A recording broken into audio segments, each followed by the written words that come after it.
இப்போ தலையில மட்டும் பூசி வச்சிருக்க, இத காதலையும் சொருகிட்டு பெருமாள் கோயில் பக்கத்துல போய் நில்லு, கட்டாயம் சுண்டல் கிடைக்கும்.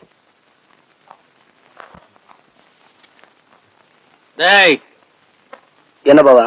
எங்கடா போற? மேல போய் படுக்க போறேன். அந்த பொண்ணு மாடியில படுத்திருக்கா, நீ உள்ள போய் படுற. மாடி வரைக்கும் போக ஆரம்பிச்சிட்டாளா? நாளைக்கு கவனிச்சுட்டேன். பாவா, பாவா, பாவா, எதுக்காக கதவை சாத்துறீங்க? பாவா, கதவை தருங்க.